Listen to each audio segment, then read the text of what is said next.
الحمدللہ رب العالمین والصلاة والسلام علی محمد الامین. اعوذ باللہ من الشیطان الرجیم. بسم اللہ الرحمن الرحیم.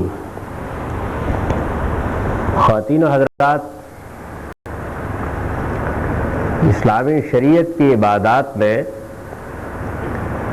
جس عبادت کو ذروہ سنام کی حیثیت حاصل ہے وہ حج و عمرہ ہے. عبادت کے بارے میں یہ بات معلوم ہے کہ یہ اصلاً بندے کی اس حیثیت کا اعتراف ہے کہ وہ بندہ ہے اور اس کا ایک پروردگار ہے جس کی بندگی کا حق ادا کرتے ہوئے اسے زندگی بسر کرنی ہے. اللہ پروردگار عالم کی معرفت جب آدمی کو صحیح معنی میں حاصل ہو جاتی ہے اور دوسری جانب وہ اس حقیقت کو بھی محسوس کر لیتا ہے کہ اس دنیا میں اس کو جس آزمائش میں ڈالا گیا ہے اس میں قدم قدم پر شیطان کے ورغلانے کے اسباب بھی پیدا کر دیے گئے ہیں، تو وہ فطری طور پر ایک صدا شیطان کی سنتا ہے اور ایک جانب سے اس کو یہ احساس دلایا جاتا ہے کہ اس کا پروردگار بھی اسے پکار رہا ہے. دنیا کی اس آزمائش میں پروردگار کی طرف لپکنا، اس کی طرف گوشہ گیر ہونا، اس کی بندگی کے اعتراف اور احساس کے ساتھ اس کی طرف بڑھنا، یہ فرار الی اللہ ہے. قرآن مجید نے اس کو اسی تعبیر سے بیان کیا ہے کہ ففروا الی اللہ، کہ لوگو اللہ کی طرف لپکو، اللہ کی طرف بڑھو، اللہ کے حضور میں حاضری کے تصور کے ساتھ پیش ہونے کے لیے اقدام کرو. یہ اللہ تعالیٰ کے ساتھ بندے کا تعلق ہے جو مختلف عبادات میں ظاہر ہوتا ہے. وہ دنیا کی کشمکش میں جب یہ صدا سنتا ہے کہ حیا علی الصلاۃ حیا علی الفلاح، تو مسجد میں حاضر ہو جاتا ہے، اپنے کام چھوڑ دیتا ہے، اپنی مشغولیتوں سے ہاتھ اٹھا لیتا ہے، اپنے نفس پر ضبط کرتا ہے، اس کی ترغیبات کے مقابلے میں ایک واضح اور قطعی اقدام کرنے کے لیے کھڑا ہو جاتا ہے. حج اسی کیفیت اور اسی احساس کا منتہا ہے.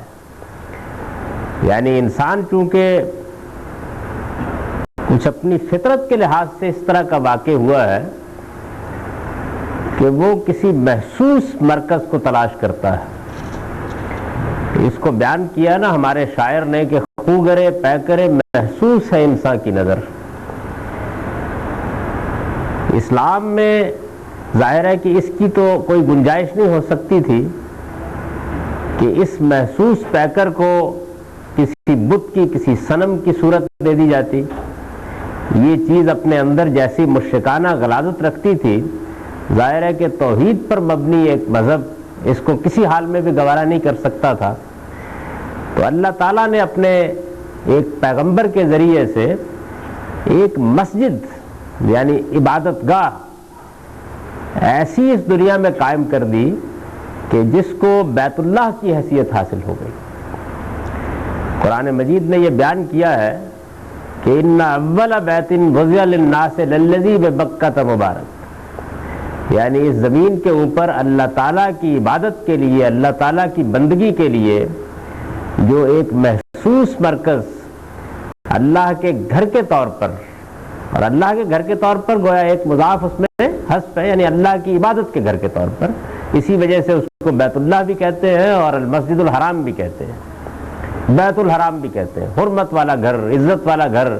اللہ پروردگار عالم نے جس کو اپنی عبادت کے لیے خاص کر لیا، اس گھر کی حیثیت سے اس کو آباد کیا گیا. اس گھر کو اب اس محسوس مرکز کی حیثیت سے دنیا بھر کے مسلمان اپنا قبلہ بنائے ہوئے ہیں. اور اللہ تعالیٰ نے قرآن مجید میں جہاں اس کی تاریخ بیان کی ہے کہ ابراہیم نے اس کو تعمیر کیا، اسماعیل نے اس کو تعمیر کیا، اور جب وہ اس گھر کی بنیادیں اٹھا رہے تھے تو وہ اپنے پروردگار سے یہ دعا کر رہے تھے کہ اے مالک ہماری طرف سے اس کو قبول فرما اور لوگوں کے لیے اس میں وہ کشش پیدا کر دے کہ وہ ہر گھاٹی سے سوار اور پیدل اس صدا پر کہ آؤ اس گھر کا حج کرو اس کی طرف بڑھے۔ قرآن مجید نے اسی بات کو ایک دوسری جگہ بیان کیا ہے کہ وَلِلَّهِ عَلَى النَّاسِ حِجُّ الْبَيْتِ مَنِ اسْتَطَاعَ إِلَيْهِ سَبِيلًا، کہ یہ اصل میں اللہ کے لیے آدمی کا اقدام ہے، اللہ کے لیے آدمی کا بڑھنا ہے، یہ تبتل اللہ ہے، یہ فرار اللہ ہے، یعنی آدمی اپنے مالک کی طرف لبیک لبیک کہتا ہوا بڑھتا ہے اور گویا اس کی حاضری کے احساس کے ساتھ ایک محسوس مرکز میں چلا جاتا ہے۔ تو حج و عمرہ میں جو بنیادی چیز ہے وہ یہ ہے۔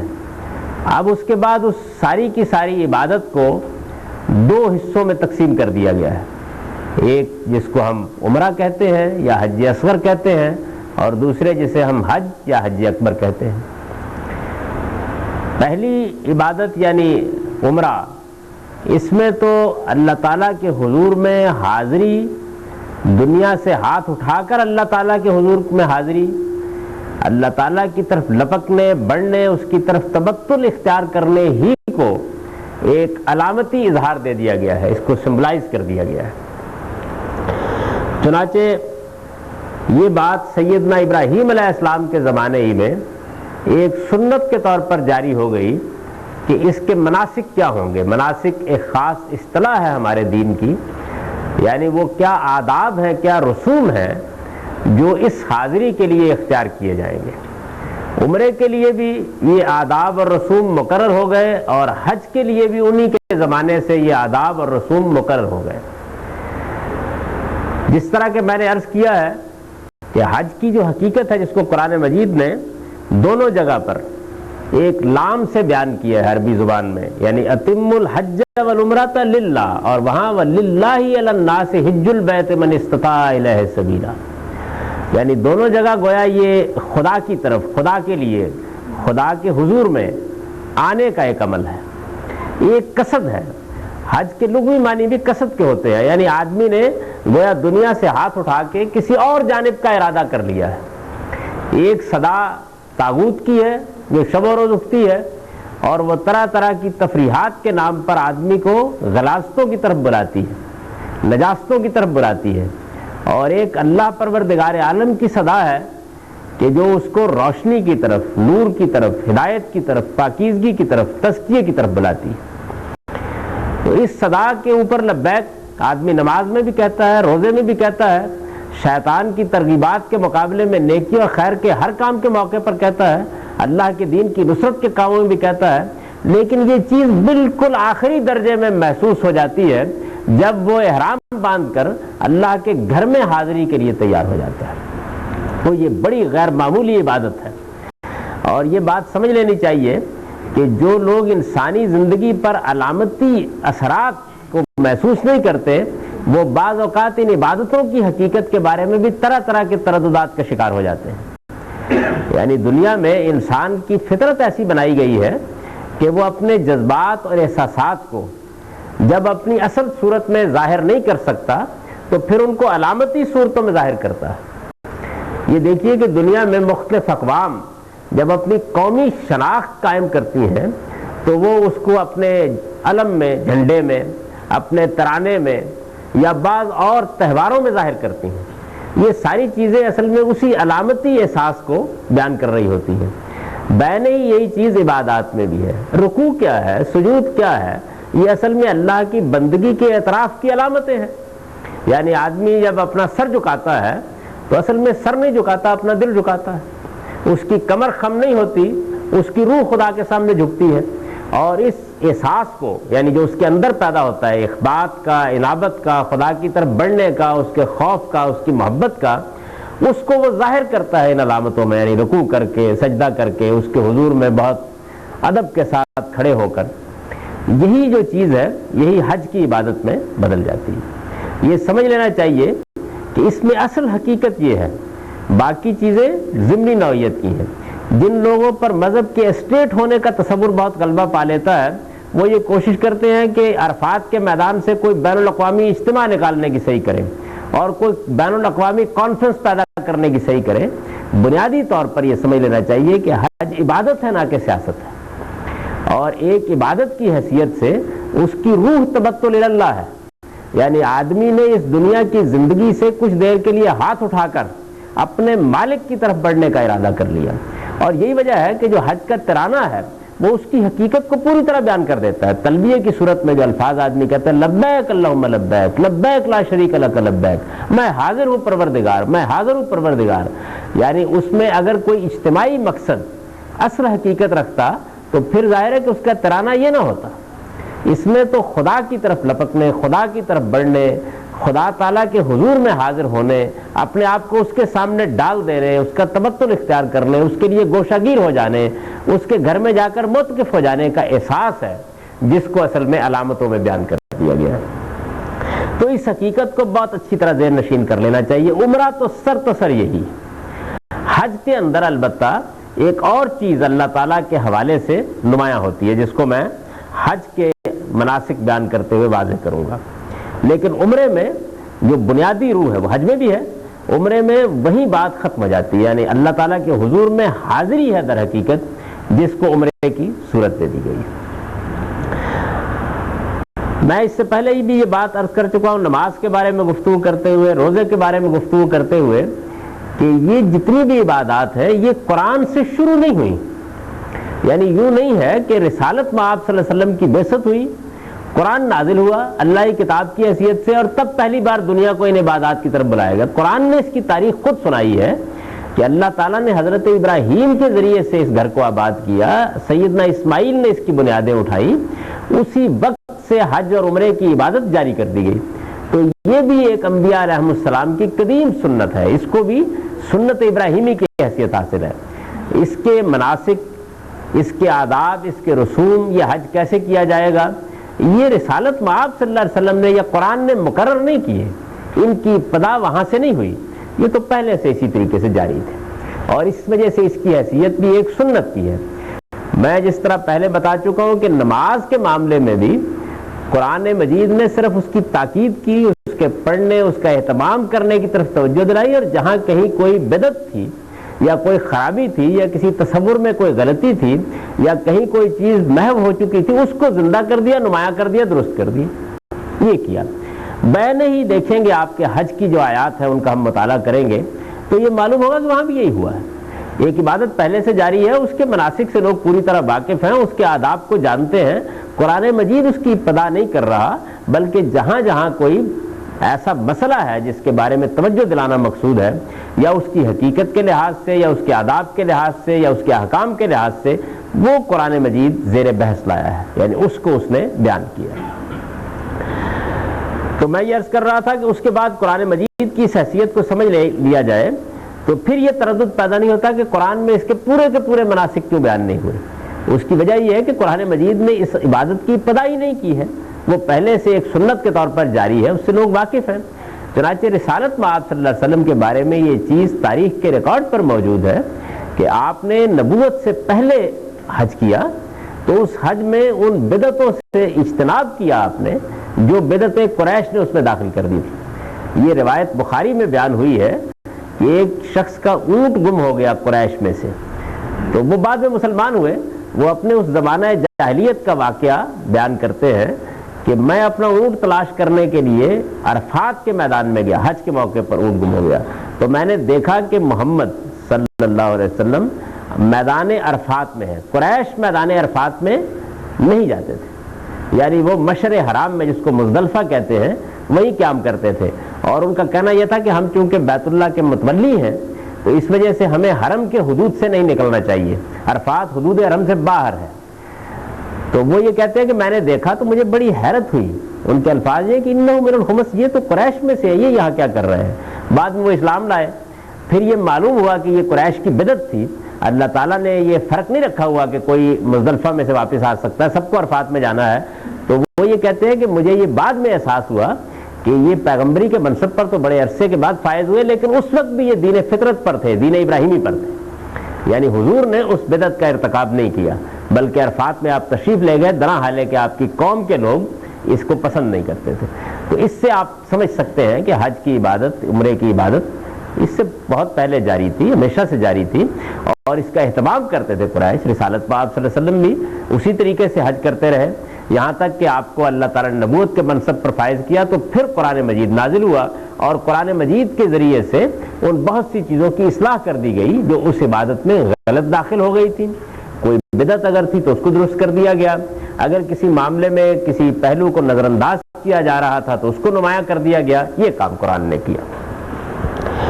اب اس سے قبل کہ ہم دیکھیں کہ قرآن مجید نے یہ کیا کام کیا اور کن چیزوں کے بارے میں کچھ جوابات دیے اور کن سوالات کو واضح کیا، یہ اصولی طور پر سمجھ لینا چاہیے کہ وہ کیا سنت ہے جو عمرے اور حج کے بارے میں قائم کی گئی ہے۔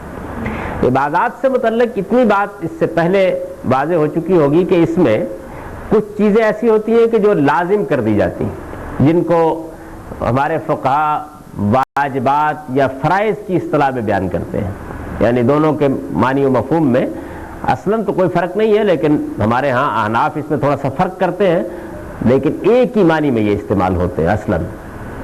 تو کچھ چیزیں وہ ہیں کہ جو لازم ہوتی ہیں، یعنی ان کے بغیر وہ عبادت نہیں ہوتی یا اس میں نقص واقع ہو جاتا ہے، اور کچھ چیزیں وہ ہوتی ہیں کہ جن کی حیثیت نوافل کی ہوتی ہے، یعنی آپ ان کو اگر انجام دیتے ہیں تو وہ ایک نیکی اور خیر کا کام ہے جو آپ نے انجام دیا، لیکن وہ لازم نہیں ہوتی، لازمی حصے کی طور پر وہ عبادت میں شامل نہیں کی جاتی۔ جیسے میں اس سے پہلے نماز کے بارے میں عرض کر چکا ہوں کہ رفع یدین تکبیر تحریمہ کے وقت تو لازم ہے، ایک سنت کے طور پر جاری کیا گیا ہے، اور وہ نماز کا لازمی حصہ ہے، وہ نماز میں اگر نہ کیا جائے تو نماز نہیں ہوتی۔ لیکن یہی رفع یدین بعض دوسرے خفض و رفع کے مواقع کے اوپر ایک مستحب عبادت ہے، یعنی ایک نفل عبادت ہے، آپ کر لیں تو اچھی بات ہے، نہ کریں تو نماز میں کوئی خلل واقع نہیں ہوتا۔ اسی طرح کے معاملات حج اور عمرے میں بھی آتے ہیں، یعنی کچھ چیزیں وہ ہیں کہ جو اس کی لازمی حیثیت سے ادا کی جاتی ہیں اور اس کا حصہ ہے۔ تو سب سے پہلے تو یہ سمجھ لینا چاہیے کہ وہ جو سنت جاری کی گئی اور جو اس وقت حج و عمرہ کے طور پر اس امت میں بھی موجود ہے، بعض چیزوں میں غلط فہمی ضرور ہے، اور وہ میں عرض کروں گا کہ کس طریقے سے قرآن مجید اس کو دور کرتا ہے، یا پیغمبر صلی اللہ علیہ وسلم نے اس کے بارے میں کیا ہدایات دی ہے، اور نبی صلی اللہ علیہ وسلم سے پہلے بھی اسی طریقے سے جاری۔ تو عمرے میں کیونکہ وہ بنیادی طور پر حرم کی زیارت ہے اور خدا کے حضور میں حاضری ہے اور اس تبتل کا اظہار ہے اور ایک طرح کا فرار الی اللہ ہے، لہذا اس میں ابتدا تو جب ہم نیت کرتے ہیں تو احرام باندھنے سے ہوتی ہے۔ احرام کا لباس در حقیقت اس بات کی علامت ہے کہ آدمی نے دنیا کی زندگی میں جن زینتوں کو، جن آلائشوں کو، جن ضروریات یا جن لگژریز کو اپنا رکھا ہوا ہے وہ اس سے ہاتھ اٹھا رہا ہے، ناگزیر جگہ پر کھڑا ہو گیا ہے۔ تو ایک انصلا لباس، یعنی اس کا انصلا ہونا بھی اصل میں اسی علامت کو بیان کرتا ہے کہ دنیا کے اندر انسان جن چیزوں کو اختیار کرتا ہے اپنی تزئین اور دوسری چیزوں کے لیے، وہ اب ان سے دستبردار ہو رہا ہے، اپنے مالک کی طرف بڑھنے کے لیے وہ جا رہا ہے۔ تو احرام گویا اپنے اوپر اپنے مالک کے حضور میں حاضر ہونے کے لیے کچھ پابندیاں عائد کر کے، یہ معلوم ہے کہ وہ محض ایک لباس ہی نہیں ہوتا، اس کے ساتھ کچھ پابندیاں لگ جاتی ہیں آدمی کے اوپر، یعنی وہ اپنے بالوں کو اتروانے کے بارے میں، اسی طریقے سے نہانے دھونے کے بارے میں بعض خاص پابندیوں کے ساتھ ایک لباس پہن لیتا ہے، اور اس لباس کو پہننے کے ساتھ ہی وہ بلند آواز سے نیت کرتا ہے۔ اس میں چونکہ ایک جگہ سے اٹھ کر اپنے مالک کی طرف بڑھنے کا عمل بڑے محسوس اسلوب میں ہوتا ہے، تو اس میں یہی سنت قائم کی گئی کہ نیت کے الفاظ زبان سے ادا کیے جائیں، یعنی یہ کہا جائے کہ میں اللہ تعالیٰ کے لیے عمرہ کرنے یا اللہ تعالیٰ کے لیے حج کرنے نکل رہا ہوں، اس اقدام کا اظہار ہے ایک طریقے سے۔ تو یہ کرتا ہے وہ، اور احرام باندھ لیتا ہے، 2 انسلی چادریں ہوتی ہیں، ایک اوپر لپیٹ لیتا ہے، ایک تہمت کے طور پر باندھ لیتا ہے، اور اس کے بعد اس کی زبان کے اوپر وہ ترانہ ہوتا ہے جو حج و عمرہ دونوں کے لیے ہے، لبیک اللہم لبیک لبیک لا شریک لک لبیک، یعنی ان دل نواز اسالیب میں اور الفاظ میں وہ اللہ تعالیٰ کی توحید کا اقرار کرتا ہے اور اس بات کا اعلان کرتا ہے کہ اس زمین کے اوپر اس کا کوئی شریک، اس کا کوئی ساجی نہیں ہے، اور اس بات کا اظہار کرتا ہے کہ میں اس کے حضور میں حاضری کے لیے نکل کھڑا ہوں۔ اس احساس کے ساتھ یہ ترانہ اس کی زبان پر ہوتا ہے تو وہ اپنے مالک کے گھر کی طرف بڑھتا ہے۔ احرام کی یہ عبادت، یہ پابندیاں اس کے لیے پھر ایک جگہ مقرر کر دی گئی ہے جہاں سے یہ شروع ہوتی ہے، جس کو اصطلاح میں میقات کہا جاتا ہے۔ یہ یوں سمجھ لیجئے کہ وہ وادی فاران یا وادی حجاز کے حدود ہیں کہ جن حدود کو سیدنا ابراہیم ہی کے زمانے سے اس طرح مقرر کر دیا گیا ہے۔ مختلف اطراف سے آنے والے لوگوں کے لیے وہ الگ الگ حدود ہیں، کہیں حرم سے کافی دور ہیں، کہیں اس کے قریب ہیں، اس پوری وادی کے گویا کنارے ہیں کہ جن کو مقرر کر دیا گیا ہے۔ اور یہ چیز بھی نبی صلی اللہ علیہ وسلم کے زمانے سے پہلے ایسے ہی موجود تھی۔ حضور صلی اللہ علیہ وسلم نے بھی اگر اس کے بارے میں کوئی ابہام تھا تو اس کو واضح کر دیا، یعنی بتا دیا کہ یہی وہ میقات ہے جس میں آ کر حرم کے حدود شروع ہو جاتے ہیں، اور جہاں پہنچتے ہی تم کو گویا اپنے آپ کو اپنے مالک کے حضور میں پیش کرنے کے لیے احرام کی پابندیوں کو اختیار کر لینا ہوتا ہے، اور اب زبان پر وہ ترانا جاری ہو جاتا ہے۔ تو میں یہ عرض کر رہا تھا کہ یہ چیز جو ہے یہ گویا اب قصد اللہ یا اللہ تعالیٰ کی طرف بڑھنے کے عمل کی ابتدا بن جاتی ہے۔ اسی ترانے کے ساتھ وہ حرم کے حدود میں پہنچتا ہے، یہاں تک کہ بیت اللہ اس کے سامنے آ جاتا ہے۔ تو بیت اللہ جب سامنے آتا ہے تو اس کے بعد میں ان نوافل کا ذکر نہیں کر رہا ہوں یا ان پسندیدہ چیزوں کا ذکر نہیں کر رہا ہوں کہ جو رسالت میں آپ صلی اللہ علیہ وسلم نے اسوہ حسنہ کے طور پر اختیار کی، یعنی اس بنیادی سنت کو پہلے بیان کر رہا ہوں۔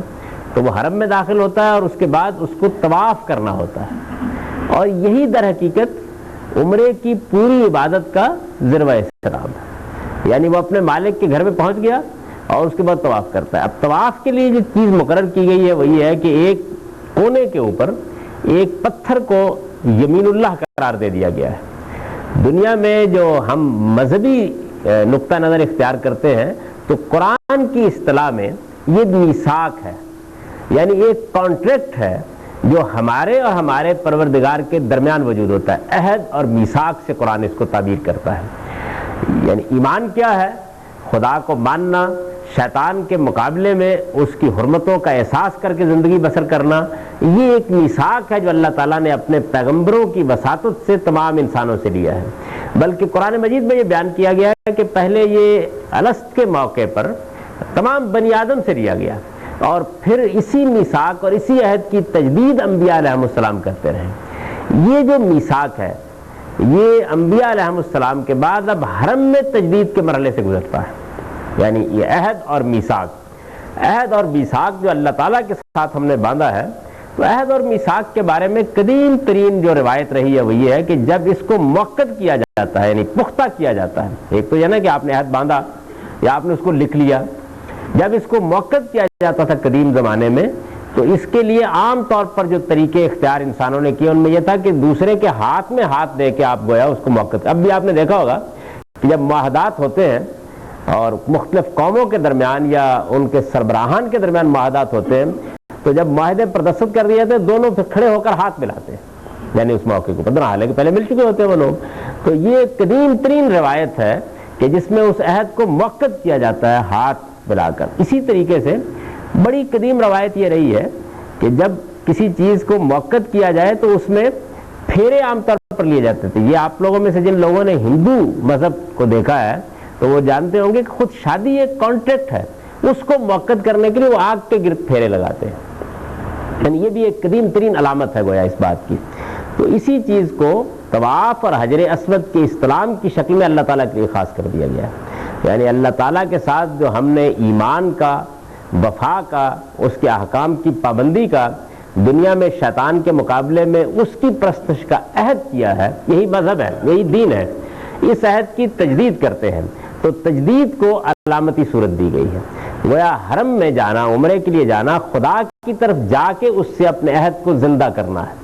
چنانچہ اللہ تعالیٰ کے ساتھ ہم ظاہر ہے کہ مصافحہ نہیں کر سکتے، تو ایک پتھر کو یمین اللہ، اللہ کا دایاں ہاتھ، اس کو یمین اللہ کہا رسالت پاک صلی اللہ علیہ وسلم نے کہ یہ گویا خدا کے دائیں ہاتھ کی علامت ہے، اور اس میں جو طریقہ اختیار کیا جاتا ہے ہاتھ میں ہاتھ دینے کا یا ہاتھ لگانے کا یا ہاتھ کو بوسہ دینے کا، یہ قدیم طریقے ہیں، وہی خاص کیے گئے ہیں اس کے ساتھ۔ آپ دیکھیں کہ جس وقت اس کی ابتدا کی جاتی ہے طواف کی تو لازماً اسی جگہ سے کی جاتی ہے، ہر پھیرے کے موقع کے اوپر اسی طریقے سے ہاتھ اس کی جانب یا تو کیا جائے گا یا اس کے اوپر ہاتھ رکھ دیا جائے گا اور اس کا بوسہ لیا جائے گا، جیسے قدیم روایت رہی۔ آج کل کے زمانے میں بھی آپ نے دیکھا ہوگا کہ عرب جب ملتے ہیں یا ایرانی جب ملتے ہیں تو وہ بوسہ لیتے ہیں، قدیم زمانے میں عہد کرتے وقت جب مصافہ کیا جاتا تو ہاتھ کا بوسہ لیا جاتا تھا، تو یہی چیز جو ہے اس پہ داخل کر دی گئی ہے۔ یعنی یہ سمجھ لینا چاہیے بہت اچھے طریقے سے کہ جو تقدس اس پتھر کو حاصل ہے وہ ایک علامتی تقدس ہے۔ اللہ تعالیٰ کے ہاتھ کے ساتھ گویا اس کو تشبیہ دے کر یہ کہا گیا ہے کہ خدا کے ساتھ تو میں مصافہ نہیں کر سکتا، لیکن اس کے ہاتھ میں ہاتھ دے کر گویا میں اس عہد کی تجدید کر رہا ہوں۔ رسول اللہ صلی اللہ علیہ وسلم نے اس موقع کے اوپر جو دعا پڑھی ہے اور جو آپ کو عام طور پر مل جائے گی، اس میں بالکل یہی الفاظ ہیں، یعنی ایمانم بکا و وفام بعہدک، اس میں یہ الفاظ آتے ہیں، میں تیرے ایمان کے اظہار کے ساتھ شروع کر رہا ہوں یہ، اور میں تیرے عہد کی وفاداری کو زندہ کر کے یہ بات شروع کر رہا ہوں۔ یعنی وفام بعہدک ہے اصل میں جس کو بیان کیا گیا۔ تو نبی صلی اللہ علیہ وسلم نے چونکہ وہاں ہجوم ہوتا ہے تو اس میں تینوں صورتوں کی اجازت دے دی کہ اگر ہاتھ لگانا ممکن ہے تو ہاتھ لگا لیجئے، بوسہ لینا ممکن ہے تو وہ کر لیجئے، ورنہ دور سے اشارہ کر دیجیے، کوئی حرج کی بات نہیں ہے۔ یہ کر کے وہ، اور اس کے بعد اسی طریقے سے وہ پھیرے ہیں ساتھ جس کو طواف سے تعبیر کیا جاتا ہے، یہ گویا اس عہد کی تاکید ہے۔ یہ عبادت کیونکہ بنیادی طور پر ایک علامتی عبادت ہے، اس وجہ سے اس کے اندر سوائے تلبیہ کے جو حرم کے پاس پہنچتے ہی بند ہو جاتا ہے، یعنی آپ لبیک اللہم لبیک کہتے جاتے، جیسے ہی آپ داخل ہوتے ہیں اور طواف شروع کرتے ہیں تو یہ بند ہو جاتا ہے۔ اس کے بعد گویا آپ تجدید عہد کی فضا میں ہوتے ہیں۔ تو سوائے اس استحضار کے، یعنی اس احساس کے ذہن میں قائم کرنے کے کہ میں اللہ تعالیٰ کے حضور میں آ گیا ہوں، میں نے جو عہد اس کے ساتھ عبادت کا باندھا تھا میں اس کو زندہ کر رہا ہوں، میں اس کی تجدید کر رہا ہوں، میں اپنے مالک کے ہاتھ میں ہاتھ دے کر، اس کا بوسہ لے کر، اس کے گھر کے گرد پھیرے لے کر اس بات کو مؤکد کر رہا ہوں، مضبوط کر رہا ہوں کہ میں اس عہد پر قائم ہوں۔ اس احساس کے علاوہ کوئی اذکار نہیں مقرر کیے گئے اس موقع کے لیے، یعنی مقرر شدہ اذکار کوئی نہیں، کوئی دعا، کوئی اذکار ایسے نہیں کہ جس کو اس کا لازمی حصہ بنایا گیا۔ احرام باندھ دیا آپ نے، تلبیہ پڑھتے ہوئے آپ داخل ہوئے، حرم میں آ کر آپ نے جیسے ہی طواف شروع کیا تلبیہ بند ہو گیا، اس کے بعد آپ اس میں آپ اللہ تعالیٰ سے باتیں کریں، آپ اس عہد کی گفتگو کریں، آپ دعائیں کریں، آپ کچھ مانگیں اپنے مالک سے، وہ سر تسر بندے کے اختیار پر چھوڑ دیا گیا، جو جی چاہے اپنی زبان میں مانگیے، عربی زبان میں مانگیے۔ یہ جو عام طور پر دیکھا ہوگا کہ بعض دعائیں لکھی ہوتی ہیں اور اس کو پڑھ کر معلم حضرات سناتے ہیں اور کتابوں میں پہلے چکر کی دعا، یہ کوئی حقیقت نہیں ہے اس کی، لوگوں نے بعد میں یہ بہت سی چیزیں بنا لی۔ یعنی عمرے کے پورے آداب میں کوئی اذکار نہیں ہے بالکل اس چیز کا، یہ علامتیں ہیں بنیادی طور پر، یعنی علامتی اظہار ہے عہد باندھنے کے لیے، اس کی تجدید کرنے کے لیے آپ کہیں۔ وہ 7 چکر جب پورے ہو جاتے ہیں اور اس میں ایک خاص طریقے سے آپ احرام کی چادر اپنے کندھوں پر لیتے ہیں اور اس کے بعد اس کو مکمل کرتے ہیں، تو بس 2 رکعت نماز پڑھنے کے بعد پھر حرم سے نکل سکتے ہیں۔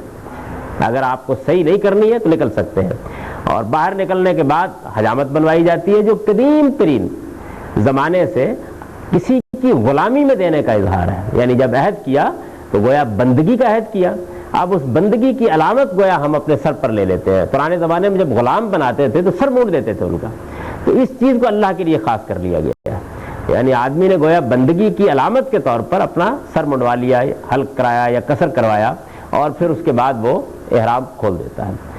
صحیح نفل عبادت ہے، یعنی اس کا لازمی حصہ نہیں ہے، عمرہ مکمل ہو جاتا ہے۔ البتہ قرآن مجید نے یہ کہا ہے کہ یہ چونکہ شاعر اللہ ہے، یعنی یہ جو صفا اور مروہ ہیں یہ بھی شاعر اللہ ہے، اور یہ سیدنا ابراہیم علیہ السلام کی صحیح کی یادگار ہے۔ جس طریقے سے اپنے بیٹے کو قربان کرنے، اس گھر کو آباد کرنے کے لیے انہوں نے جدوجہد کی ہے، اور انہی دونوں پہاڑوں کے درمیان میں یہ سارا معاملہ پیش آیا ہے، تو اس صحیح کی یادگار کے طور پر اس عہد کی مزید تاکید، مزید تجدید کے لیے وہاں بھی 7 پھیرے لگائے جاتے ہیں، اس کو صحیح کہتے ہیں اصطلاح میں۔ تو یہ ایک نفل عبادت، اس کو قرآن نے خود بیان کر دی ہے کہ فمن تطوع خیرا فإن اللہ شاکر علیم، یعنی اگر تم یہاں آئے ہو اور تم ان 2 پہاڑوں کے درمیان میں صحیح کرتے ہو تو یہ ایک نیکی اور خیر کا عمل ہے، اگر کرو گے تو اللہ تعالیٰ اس کا تم کو اجر عطا فرمائے گا۔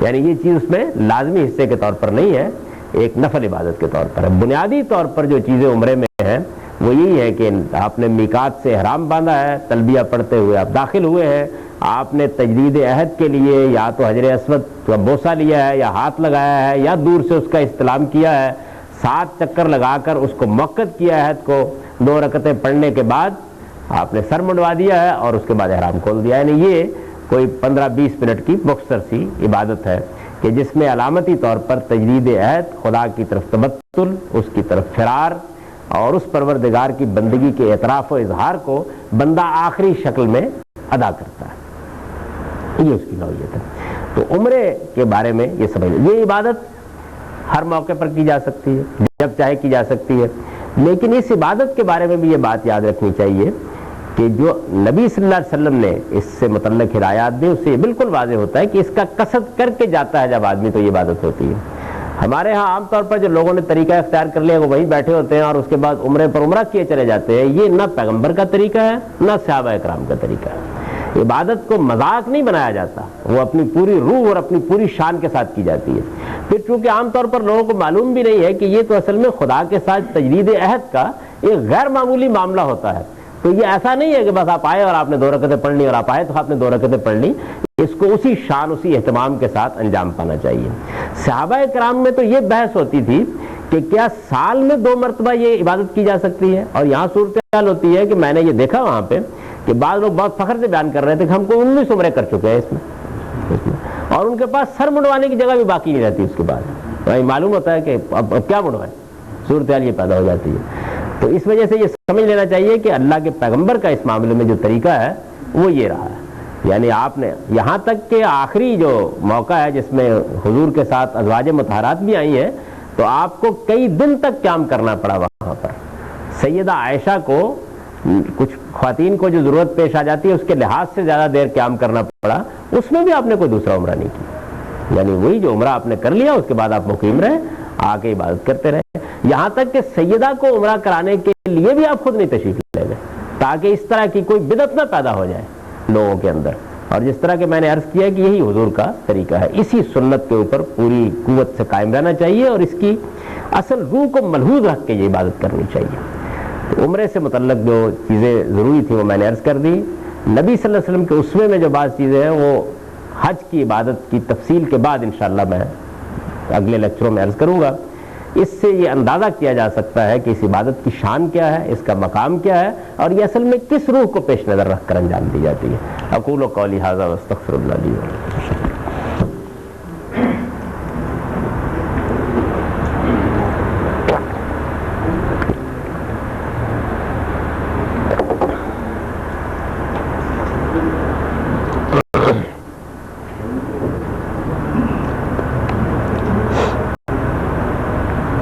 بسم اللہ الرحمن الرحیم۔ یہ سوال نے کیا ہے کہ تعلیمات حج کے لیے کسی مناسب کتاب کی رہنمائی فرما دے۔ اس وقت تک ہمارے ہاں جو عام طور پر کتابیں لکھی ہوئی ہیں ان میں میرے تجربے میں جو کتاب آئی سب سے اچھی، یعنی ظاہر ہے مجھے اس سے کچھ علمی اختلافات ہیں وہ میں عرض کر دوں گا اپنے ان لیکچرز میں اور بتا بھی دوں گا کہ کیا کیا چیزیں ایسی ہیں کہ جس میں عام طور پر لوگوں نے غلطی کھائی ہے اس کو سمجھنے میں میری تحقیق کے مطابق۔ کام جو سب سے بہتر وہ مولانا عبد الغفار حسن صاحب کی کتاب ہے، یعنی اس میں وہ چیزیں نہیں ہیں جو عام طور پر حج کی کتابوں میں لوگوں نے اپنے طور پر داخل کر دی ہوئی۔ تحقیق اجتہاد کا اختلاف تو اس میں ہو سکتا ہے لیکن بنیادی طور پر اس میں وہی چیزیں ہیں جو پیغمبر صلی اللہ علیہ وسلم کے اسوہ سے اور اصل سنت سے ثابت ہے۔ حج و عمرہ میں بھی کیا اعمال ہی اصل ہیں یا اذکار کی بھی وہی اہمیت ہے جو اعمال کی ہے؟ حج و عمرہ میں تو آپ یہ دیکھیں گے کہ کسی نوعیت کے کوئی اذکار بھی عبادت میں اصلاً شامل نہیں کیے گئے سوائے تلبیہ کے، یعنی لبیک اللہم لبیک، باقی سب اعمال ہی اعمال جتنے بھی ہیں۔ جو دعائیں آپ کرتے ہیں یا جو چیزیں کرتے ہیں وہ اختیار پر چھوڑ دی گئی ہیں، جو جی چاہے کیجئے، جیسی دعا چاہے کیجئے۔ جو البتہ حضور نے کیا کیا، ظاہر ہے کہ وہ آپ کا اسوہ حسنہ ہے، اس کو آپ نے لازم نہیں کیا، وہ ہر مسلمان کی خواہش ہوتی ہے کہ جانے، اس کی تفصیل میں بعد میں آپ کی خدمت میں عرض کر دوں گا انہی لیکچرز میں۔ صفا و مروہ کے درمیان صحیح سر منڈوانے سے پہلے کریں گے یا بعد میں کریں گے؟ اگر آپ صحیح کرنا چاہتے ہیں تو پھر پہلے صحیح کرنے کے بعد احرام کھولیں گے اور سر منڈوائیں گے۔ ایک نفل عبادت ہے جو عمرے کے اندر کی جاتی ہے، تو جب آپ نے احرام کھول دیا یا سر منڈوا دیا تو اس کے بعد تو عمرے سے آپ نکل گئے، احرام سے نکل گئے، اس سے پہلے کریں گے، اور اگر آپ نے نہیں کی تو عمرہ ہو جائے گا۔ حج کی ابتدا حضرت ابراہیم علیہ السلام سے ہوئی، اس کے باوجود یہود میں اس کے کوئی آثار نہیں ملتے، اس کی وجہ کیا؟ حج بنی اسماعیل کے ساتھ خاص کیوں رہا؟ تورات میں کم از کم اس کا حکم تو ہونا چاہیے تھا۔ ایک بات تو یہ سمجھ لیجئے کہ بنی اسرائیل نے جو عمومی سنن کی چیزیں ہیں ان کو اسی طرح ایک روایت میں رکھا جس طرح ہمارے یہاں روایت میں ہے، یعنی میں نے عرض کیا کہ قرآن میں بھی اس کا ذکر نہ ہوتا اگر قرآن مجید نے بعض بدعات کی اصلاح کرنے یا بعض چیزوں پر توجہ نہ دلانا ہوتی۔ تو اس وجہ سے تورات میں اس کا ڈھونڈنے کی کوئی تورات میں پوری تورات میں آخرت کا کوئی ذکر نہیں ہے، حالانکہ وہ مذہب کی بنیاد ہے. اس کی وجہ یہ کہ یہ چیز مسلمات میں سے تھی، اس کے بارے میں کوئی بحث نہیں تھی. جس طرح قرآن مجید میں نماز کی کوئی تفصیل نہیں ہے، اس لیے کہ نماز سے لوگ واقف تھے بہت اچھی طریقے سے. قرآن مجید تو اس کو اختیار کرنے، پابندی کرنے کی ہدایت کر رہا ہے، تو یہ سمجھ لینا چاہیے.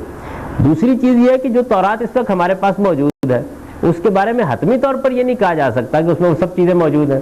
اور چونکہ ان کو اصرار رہا اس بات میں یہود کو کہ وہ حضرت ابراہیم کا تعلق کسی طرح بھی بیت اللہ سے قائم نہ ہونے دے، تو انہوں نے ہر طرح کی تحریفات اس معاملے میں کی.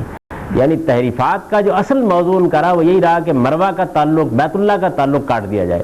چنانچہ بیت ایل جو عبرانی زبان میں بیت اللہ جس کے معنی ہے، اس کا جگہ جگہ ذکر ہے بائبل میں، لیکن اس کا مقام انہوں نے اس طرح کھو دینے کی کوشش کی کہ وہ شام و فلسطین کا کوئی قصبہ بن کے رہ گیا. تو اس وجہ سے اس معاملے میں تردد نہیں ہونا چاہیے. اس کی ایک پوری تاریخ ہے جس کا موقع نہیں ہے سنانے کا. میقات کب مقرر کیے گئے، ان کی ابتدا کب ہوئی، میقات مقرر کرنے کی حکمت کیا ہے، حج کے میقات کے اندر پہنچنے کے بعد وہ کس حکم میں ہوتے ہیں، یعنی میقات کے اندر، حدود اندر، حرم کے اندر ہونے میں کیا فرق ہے. ایک ہی بات ہے، ظاہر بات ہے کہ کوئی جگہ تو ایسی مقرر ہونی چاہیے تھی نا کہ جہاں سے وہ آداب شروع ہو جائیں. وہ یا تو آپ کے گھر سے شروع ہوتے اور ظاہر ہے کہ اس میں بڑی مشقت کے پہلو ہو جاتے، تو پھر اس جگہ وادی فاران میں وہ مقرر کر دیے گئے ہیں. اور اس میں صاف یہی معلوم ہوتا ہے کہ جو فاران کی قدیم وادی ہے اسی کے حدود ہیں جن کو مقرر کر دیا گیا ہے. تو کوئی جگہ تو ایسی ہونی چاہیے تھی کہ جہاں سے ابتدا ہو جائے، یعنی وہ آپ داخل ہو گئے اس جگہ میں جس کے بعد اب آپ بیت اللہ کی حدود میں ہیں. یہ ظاہر ہے کہ سیدنا ابراہیم علیہ السلام نے حج کے مناسک شروع کیے تو انہی سے ابتدا ہوئی، اور اگر ان سے پہلے بھی انبیاء علیہ السلام کے یہ مناسک موجود رہے ہوں گے تو پھر میقات بھی اسی طرح موجود رہے ہوں گے. لیکن ہمارے پاس محفوظ تاریخ سیدنا ابراہیم علیہ السلام کے زمانے کی. عام طور پر عمرے میں صحیح کو ایک لازمی چیز سمجھا جاتا ہے. اس کی کیا وجہ ہے؟ نبی صلی اللہ علیہ وسلم نے چونکہ ہر عمرے میں صحیح کی ہے تو اس وجہ سے لوگوں نے آپ کے عمل سے اس کو اخذ کیا ہے، جبکہ قرآن سے یہ بات معلوم ہو جاتی ہے کہ یہ ایک نفل عبادت ہے جس کو حضور نے کیا ہر موقع کے اوپر. تو وجہ اس کی یہ ہوئی، یعنی لوگوں نے قرآن مجید سے اس کو اخذ نہیں کیا اور نہیں سمجھا کہ قرآن مجید کیا چیز بیان کر رہا ہے. قرآن میں وہ آیت موجود ہے جو یہ بتاتی ہے کہ یہ نفل عبادت ہے. حج میں قربانی کرنا فرض یا لازم ہے. میں حج کی تفصیل جب کروں گا تو پھر انشاءاللہ قربانی کے بارے میں بھی تفصیلی بحث اس میں آ جائے گی. نماز میں نیت بلند آواز سے کرنی چاہیے، دل میں بھی کی جا سکتی ہے. نیت تو اصل میں دل کے ارادے ہی کا نام ہے. حج اور عمرے کے موقع پر اس کا اظہار کیا جاتا ہے اس اصل میں سفر کی نوعیت کو گرد و پیش کے ماحول میں عام کرنے کے لیے. نماز میں اس کا کوئی موقع نہیں ہوتا، آپ دل میں ارادہ کیجیے اور نماز پڑھیے. کیا کسی پر جادو کیا جا سکتا ہے؟ اگر کوئی جادو کر دے تو اس کے بچنے کا کیا طریقہ ہے؟ دنیا میں جس طرح اور بہت سی چیزیں اسی طرح سنتے ہیں کہ جادو بھی ایک چیز ہے، اس کے بڑے بڑے ماہرین پائے جاتے ہیں. اس کی حقیقت کیا ہے کیا نہیں ہے اس کے بارے میں بڑی بحثیں رہتی ہیں. بہت سے لوگ جو ہے اس کو محض ایک تخیلاتی چیز سمجھتے ہیں، بہت سے لوگ اس کو ایک شعبدہ سمجھتے ہیں. تو اس میں کوئی حتمی بات تو نہیں کی جا سکتی. آپ کسی ماہر جادوگر سے ملیے تو ہو سکتا ہے وہ آپ کو بتا دے. اسلام کو اس سے دلچسپی نہیں ہوتی، یا یہ اس کا موضوع ہے، نہ مذہب کا یہ موضوع نہیں ہے. سائنسی کرش میں آپ دیکھیے کیسے عجیب و غریب ہے، لیکن یہ مذہب کا موضوع نہیں ہے. تو آپ علم سے، عقل سے، تجربے سے، مشاہدے سے ایسی چیزوں کے بارے میں معلومات حاصل کریں، رائے قائم کریں. اسلام میں تو آپ کو ایک اصول بتا دیا گیا ہے کہ اس دنیا میں جہاں اسباب میں کوئی چیز آپ کے سامنے آتی ہے تو تدبیر کیجیے عقل کے ساتھ اس کا مقابلہ کرنے کے لیے. اور جب کوئی چیز ایسی نہیں ہے تو ظاہر ہے کہ ایک اندھی گولی کے مقابلے میں آدمی کیا تدبیر کر سکتا ہے. اس میں پھر اللہ سے دعا کیجیے، اپنے آپ کو پاکیزہ رکھیے، شیطان کے حملوں سے اس کی پناہ مانگتے رہیے. یہ بتا دیا گیا، اس کا لحاظ کرنا چاہیے. اور یہ جس طرح ایک اندھی گولی جو کہیں سے بھی آ سکتی ہے راہ چلتے ہوئے، اس کے بارے میں یہی تدبیر ہو سکتی ہے. اسی طریقے سے اس طرح کے معاملات میں بھی یہی تدبیر کرنی چاہیے. نبی صلی اللہ علیہ وسلم سے البتہ یہ پوچھا گیا کہ اس طرح کسی معاملے میں بعض لوگ جو عامل لوگ ہوتے ہیں، تو یہود میں بھی تھے اس طرح کے لوگ، کہ کیا ان کو اگر کوئی اس طرح کا دم یا اس طرح کی کوئی چیز کریں تو ہم یہ علاج کے طور پر کرا لیں.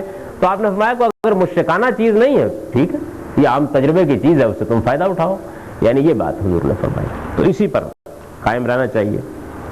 بحری سفر میں میقات سے گزر کر جدہ جاتے ہیں، واپسی پر دوبارہ میقات سے گزرتے ہیں، احرام پہلی بار ہی باندھ لیا جاتا ہے. کہ عقلی طور پر یہ بہتر نہیں کہ جب زمین پر سفر کیا جائے اور میقات میں ہے تب ہی احرام باندھا جائے؟ میرا رجحان یہی ہے کہ جدہ میں جانے کے بعد جدے کی میقات سے احرام باندھنے میں کوئی معنی نہیں ہے. لیکن ظاہر بات ہے کہ چونکہ قدیم سے یلملم ہماری میقات ہے تو لوگ اس پر اصرار کرتے ہیں. میرے خیال کے مطابق سفر کی نوعیت تبدیل ہو جانے کے بعد اب اس میں کوئی حرج نہیں ہے کہ آپ کو نیت کیے بغیر جدے میں اتریں اور پھر وہاں سے آپ جدے کی میقات سے احرام باندھ لیں. لیکن یہ بہرحال ظاہر ہے کہ ایک اجتہادی نقطہ نظر ہے، کوئی دوسرا آدمی اس سے اختلاف کر سکتا ہے۔ لاہور میں ایک عورت 350 روپے میں ماضی اور مستقبل کے بارے میں پیشین گوئیاں کرتی ہے، اور لوگوں سے معلوم ہے کہ وہ اکثر سچ ثابت ہوتی ہیں۔ آپ کچھ روشنی ڈالیں، رقم بہت کم ہے۔ اتنی رقم میں اگر پیشین گوئیاں آپ کو ملتی ہیں تو مجھ سے پوچھنے کی کیا ضرورت ہے؟ بات اصل میں یہ ہے کہ دیکھیے، اس دنیا کے اندر اللہ تعالیٰ نے جس طریقے سے بہت سے لوگوں کو ذہنی یا انٹلیکچوئل اعتبار سے جینیس پیدا کیا ہوتا ہے، اس طرح بہت سے لوگوں کے اندر نفسی صلاحیتیں ہوتی ہیں۔ وہ کسی چیز کو قبل از وقت محسوس کر لیتے ہیں، دور سے محسوس کر لیتے ہیں۔ پھر کچھ علوم و فنون بھی ہیں جن سے اس طرح کی صلاحیت پیدا ہو جاتی ہے۔ 100% تو کچھ نہیں ہوتا، لیکن بہت حد تک بعض چیزیں ٹھیک ثابت ہو جاتی ہیں۔ بس اسی طرح اس کو لینا چاہیے، اور چونکہ اس طرح کے لوگ زیادہ تر پیشہ ور ہوتے ہیں تو 10 باتیں سچ ہوتی ہیں، اس میں 20 جھوٹ ملا دیتے ہیں، تو اس وجہ سے ان توہمات سے بچ کے بھی رہنا چاہیے۔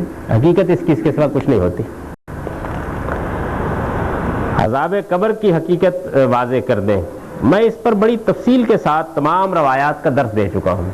آپ کو اگر زحمت نہ ہو تو آپ اس کا کیسٹ لے کے سن لیجئے، اس سے ایک تو یہ ہے کہ پوری تفصیل سے یہ آپ کے سامنے آ جائے گا کہ اصل میں یہ مسئلہ تھا کیا، حدیثوں میں یہ کس پہلو سے بیان ہوا ہے، قرآن مجید میں کس پہلو سے آیا ہے۔ مختصر طور پر تفصیل تو اس سے مختصر طور پر یہ سمجھ لیجئے کہ وہ لوگ کہ جو آخری درجے میں اس زمین کے اوپر خدا سے سرکشی اختیار کر لیتے ہیں، ان کے لیے اللہ کا عذاب اسی دنیا سے شروع ہو جاتا ہے، اور ظاہر بات ہے کہ اس کے بعد قیامت تک جاری رہتا ہے۔ قیامت ان کے لیے اتمام حجت کا ذریعہ ہوگی، اور اس کو قرآن مجید میں بیان کیا کہ پھر وہ اس کے بعد ثم یردون الی اشد العذاب، پھر وہ بدترین عذاب کی طرف، یعنی اس سے بھی زیادہ سخت عذاب میں لوٹا دیے جائیں گے۔ اسی طریقے سے وہ لوگ جو نیکوکاری میں، خدا کی وفاداری میں آخری منتہا پر کھڑے ہوتے ہیں، ان کی جزا بھی ان کی زندگی سے یہاں سے رخصت ہوتے ہی شروع ہو جاتی ہے۔ جس طرح کے شہداء کے بارے میں یہ ذکر آیا ہے کہ ان کو یہ خیال نہ کرو کہ وہ کہیں مٹی میں ڈال دیے گئے ہیں، زندہ ہیں اور اللہ کا رزق ان کو دیا جا رہا ہے۔ تو یہ عذاب اور ثواب دونوں ہی شروع ہو جاتے ہیں اس نوعیت سے۔ باقی رہ گئے ہما شما، تو ان کے معاملے میں خاموشی ہے، کچھ نہیں کہا جا سکتا کہ ان کے ساتھ کیا معاملہ ہوتا ہے۔ قسم کا کفارہ کیا ہے؟ اگر کوئی شخص کہے کہ میں اللہ سے وعدہ کرتا ہوں کہ فلاں کام نہیں کروں گا، تو کیا یہ رویہ اچھا ہوگا؟ اور اگر وہ وعدہ قائم نہ رکھ سکے تو کیا کفارہ دینا ہوگا؟ روزے رکھنے ہوں گے۔ موجودہ ہڑتال کے حوالے سے تاجروں اور حکومت کے رویے کے بارے میں آپ کی کیا رائے ہے؟ کون سا گروہ غلطی پر ہے؟ وضاحت فرما دیجیے۔ آپ میری رائے اس معاملے میں کیوں جاننا چاہتے ہیں؟ ساری دنیا اس موضوع پر رائے دے رہی ہے۔ دیکھیے نا، یہ کچھ چیزیں ہوتی ہیں جو نظری اعتبار سے بالکل ٹھیک ہوتی ہیں۔ اکانومی کی ڈاکومنٹیشن ہونی چاہیے، اس کے بارے میں کوئی آدمی کیسے منفی رائے قائم کر سکتا ہے؟ ایسا ہونا ہی چاہیے۔ لیکن یہ کہ اس کو کیسے کیا جائے، اس کا سلیقہ کیا ہونا چاہیے؟ ایک قوم جو بالکل ان پڑھ قوم ہے، جس میں جہالت انتہا پر ہے، جس کے ہاں پورا کا پورا نظام رشوت اور سفارش پر مبنی ہے، جس میں عدم اعتماد غیر معمولی درجے میں پہنچا ہوا ہے، اس میں جب آپ کسی چیز کو حاصل کرنا چاہتے ہیں تو آپ انگلستان میں بیٹھ کے اس کا منصوبہ بنا کے نہیں نافذ کر سکتے اس کو، یعنی اس کو زمینی حقائق سے ہم آہنگ کرنا پڑے گا آپ کو، تب جا کر بتدریج آپ اس چیز کو حاصل کرتے ہیں۔ باقی ٹیکس کے بارے میں آپ جانتے ہیں کہ میرا نقطہ نظر تو یہ ہے کہ جو اللہ تعالیٰ نے مقرر کر دیا، اس کے علاوہ حکومت ایک پیسہ بھی لے سکتی ہے، اس کے بارے میں مزید کوئی تفصیل کرنے کی یہاں ضرورت نہیں، بہت دفعہ میں بیان کر چکا ہوں اسے۔ توہین رسالت کے قانون کے حوالے سے موجودہ حکومت کے طرز عمل کے بارے میں آپ کی کیا رائے ہے؟ اس میں ہمارے علماء نے احتجاج کا جو رویہ اور طریقہ اختیار کیا، کیا وہ درست تھا؟ دیکھیے، بات یہ ہے کہ احتجاج کرنا، مظاہرہ کرنا یا اس طرح کرنا، یہ موجودہ ڈیموکریٹک کلچر کا ایک حصہ ہے، یعنی دنیا بھر میں ہوتا ہے۔ اگر وہ قانون کے حدود میں رہے تو کوئی غلط چیز نہیں۔ میں علماء کے اس کو شایان شان نہیں سمجھتا، یعنی غلط یا صحیح کی بات نہیں ہے، ہر چیز ظاہر ہے کہ دیکھی جاتی ہے۔ ایک بات پیغمبر کے شایان شان ہوتی ہے اور نہیں ہوتی اس کے، ایک چیز ایک عالم کے شایان شان نہیں ہوتی۔ علماء کے لیے جو صحیح طریقہ وہی ہے کہ وہ پورے وقار کے ساتھ اپنی بات کہیں، استدلال کے ساتھ کہیں، وہ ہمیشہ دلیل سے بات کرنے والے ہونے چاہیے اور نصیحت کے ساتھ۔ ان کو اللہ تعالیٰ نے جو ہدایت کی ہے وہ یہ ہے کہ ادعو الی سبیل ربک بالحکمہ والموعظۃ الحسنہ وجادلہم باللتی ہی احسن، کہ تم اللہ تعالیٰ کے راستے کی طرف، اللہ کے دین کی طرف بلاؤ تو حکمت کے ساتھ بلاؤ، اچھی نصیحت کے اسلوب میں بلاؤ، اور اگر کہیں گفتگو یا بحث کرنی پڑ جائے تو بہت اچھے طریقے سے بحث مباحثہ کرو۔ یعنی علماء کے لیے جو صحیح راستہ ہے دعوت کا وہ یہ راستہ ہے۔ تو یہ باقی یہ ہے کہ احتجاج ظاہر کرتے ہی رہتے ہیں لوگ، اس میں غلط یا صحیح، وہ ڈیموکریٹک کلچر کا ایک حصہ ہے۔ اگر قانون میں اس کی گنجائش ہے تو اس میں کوئی ناجائز ہونے کا سوال نہیں ہے۔ رہ گئی یہ بات کہ حکومت نے جو طرز عمل اختیار کیا، تو قطع نظر قانون کے بارے میں میرا نقطہ نظر کیا ہے کیا نہیں، لیکن میں یہ سمجھتا ہوں کہ ٹھیک کیا. اس کی وجہ یہ ہے کہ انارکی کے حوالے ملک کو نہیں کرنا چاہیے تھا، یعنی دانشمندی کا ثبوت دیا اس معاملے میں. اس سے پہلے جو 6-7 مہینے گزرے ہیں اس میں جتنی غیر دانشمندی کی باتیں ہیں اس میں کم سے کم یہ ایک دانشمندی کی بات ہے. اگر ایک مسلمان توہین رسالت کا مرتکب ہوتا ہے تو اس کی کیا دنیوی سزا ہے؟ یہی فعل اگر کوئی غیر مسلم کرے تو اس کی کیا دنیوی سزا ہے؟ اگر کوئی آدمی مسلمان ہے تو ظاہر ہے کہ اس مسلمان ریاست کا شہری ہوگا یا نہیں ہوگا. اگر نہیں ہے تو جس طرح دوسرے قوانین میں وہ کسی دوسری حکومت کا پابند ہے، اس معاملے میں بھی اسی کا پابند ہوگا. اگر مسلمان حکومت کا شہری ہے تو اسلامی حکومت جرم کے لحاظ سے اس کی کوئی سزا مقرر کر سکتی ہے. لیکن اگر توہین یا اس نوعیت کا معاملہ فساد فی الارض کی نوعیت اختیار کر لے تو پھر وہ سزائیں بھی دی جا سکتی ہیں جو فساد فی الارض کے لیے قرآن میں مقرر ہوئی ہیں.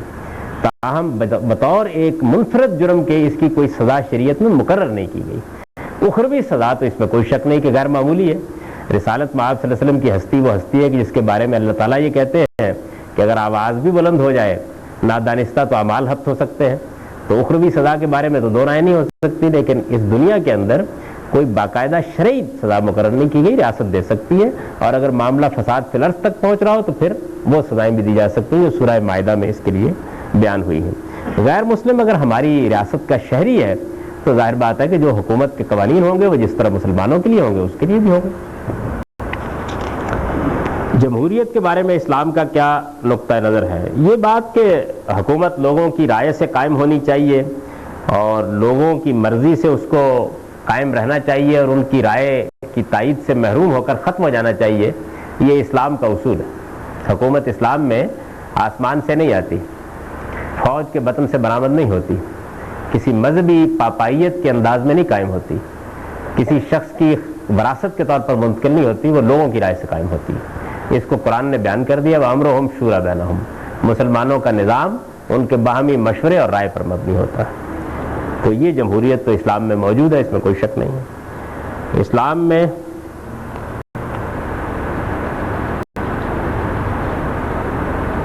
یہ میں پڑھ نہیں سکا کیا لکھا ہے. شہداء کا کیا عمل ہے، کچھ اس طرح کی بات. عرض ہے کہ ایک دفعہ کسی نے سوال کیا تھا کہ حضور صلی اللہ علیہ وسلم کو 3 دن کے لیے کیوں نہیں دفنایا گیا؟ تو آپ نے جواب دیا کہ لوگ دور دور سے زیارت کے لیے آ رہے تھے. لیکن یہ کوئی شرعی وجہ نہیں تھی، کیونکہ حضور صلی اللہ علیہ وسلم کی حدیث ہے کہ 3 چیزوں میں جلدی کرو: نماز، بیوہ کی شادی اور میت کو دفنانے میں جلدی کی گئی. لیکن آخر 12 لوگوں کو جنازہ تو پڑھنا تھا نا. تو اس چھوٹے سے حجرے کے اندر ہزاروں لوگوں کو پہنچنا تھا، اس میں بہت وقت لگا. یعنی کوئی تاخیر نہیں کی گئی، ایسا نہیں کہ یوں ہی رکھ دیا گیا. لیکن وہ لوگ کہتے آپ سوچیں کہ اللہ کا پیغمبر ہے اور ہم اس کے عہد میں موجود ہیں، تو یہ یعنی ہمارے جذبات کیا ہوں گے اور احساسات کیا ہوں گے، اس کی رعایت رکھی جائے گی. آپ تصوف کے بڑے نقادوں میں سے ہیں، لیکن باہر آپ کے اسٹال پر ایک صوفی عروج احمد صاحب قادری کی تصنیف پڑھی ہے. کیا آپ نے اپنے نقطہ نظر سے رجوع کر لیا ہے یا قادری صاحب نے تصوف سے ہٹ کر کچھ لکھ دیا ہے؟ اگر آپ نے وہ کتاب پڑھی ہے تو تبصرہ کر دیں. بہتر ہوتا کہ آپ کتاب پڑھنے کے بعد سوال کرتے. وہ کتاب تصوف پر تنقید میں ہے. آپ نے کہا کہ نماز میں پہلی دفعہ رفع یدین کرنے سے نماز نہیں ہوتی، لیکن مالکیہ حضرات پہلی رفع یدین نہیں کرتے، اور مالکیہ کا نقطہ نظر بھی یہ ہے کہ عمل اہل مدینہ ہمارے نزدیک بڑی سنت ہے اور وہ اسے نہیں کرتے. لیکن آپ کے نزدیک تو سنت سب کے نزدیک متفق علیہ ہے. مالکیہ کی رائے آپ نے صحیح نقل نہیں کی، ایسا نہیں ہے. تکبیر تحریمہ کا رفع یدین سب کے نزدیک ضروری ہے. وہ کچھ فقہی بحثیں ہیں جن میں اختلافات ہوتے ہیں. نئے بندے کو دین میں لانے کے لیے کیا طریقہ اختیار کرنا چاہیے، اور اس بندے کو خود اپنے لیے کیا کرنا چاہیے؟ کیسے وہ دین کی روح کو سمجھے؟ جس آدمی کو بھی آپ دین کی دعوت دیتے ہیں اس میں نے بتا دیا کہ اصول قرآن نے بیان کر دیا ہے کہ آپ مانی ہوئی چیزوں سے، مانوس چیزوں سے شروع کر کے حکمت کے ساتھ، دانائی کے ساتھ، موعظہ حسنہ کے انداز میں اس کو دعوت دیں. اور اگر کوئی گفتگو بحث ہوتی ہے تو اس کو اپنی انا کا مسئلہ نہ بنا لیں، مرنے مارنے کا مسئلہ نہ بنا لیں. جادلہم باللتی ہی احسن، یہی طریقہ اختیار کرنا چاہیے. جس نے دین کو اختیار کر لیا ہے تو ظاہر ہے کہ اس کو بھی یہ طریقہ اختیار کرنا چاہیے کہ نفس انسانی تدریج سے تربیت پاتا ہے تو وہ گریجولی اس کو اختیار کرے. بہت سے لوگوں کا معاملہ یہ ہوتا ہے کہ وہ کسی چیز کو اختیار کرتے ہیں تو پھر اس موقع کے اوپر یعنی دن رات نفلیں بھی پڑھی جا رہی ہیں، تہجد بھی پڑھی جا رہی ہیں، معلوم ہوتا ہے کہ ایک دوگڑا بارش کا برسا اس کے بعد کچھ بھی نہیں. تو جو طریقہ حضور نے ہم کو سکھایا وہ یہ ہے کہ آپ تھوڑا عمل کریں لیکن آہستہ آہستہ اپنے آپ کو پختہ کرتے چلے جائیں اور پھر اس میں اضافہ کریں.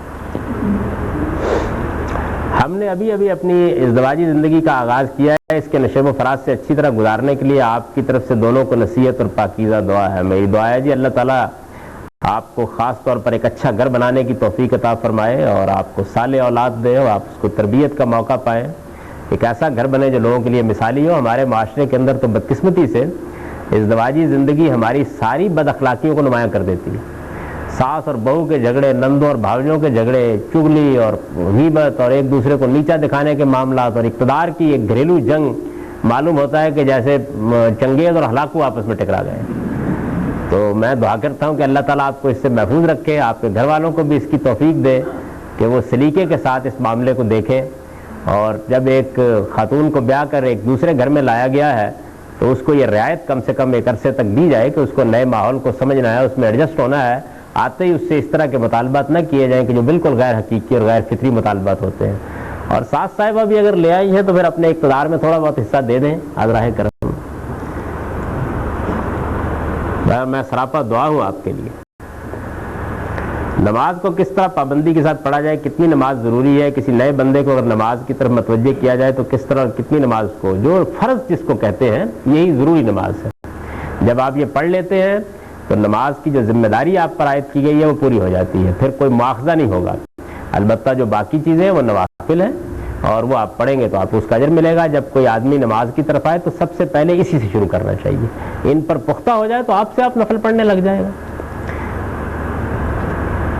نماز میں رفع یدین تکبیر اولیٰ تحریمہ کے علاوہ کا ماخذ کیا ہے؟ قرآن یا سنت اس کو مستحب کس بنیاد پر کہا جا سکتا ہے؟ نبی صلی اللہ علیہ وسلم کا اسوہ حسنہ ہے اس معاملے میں.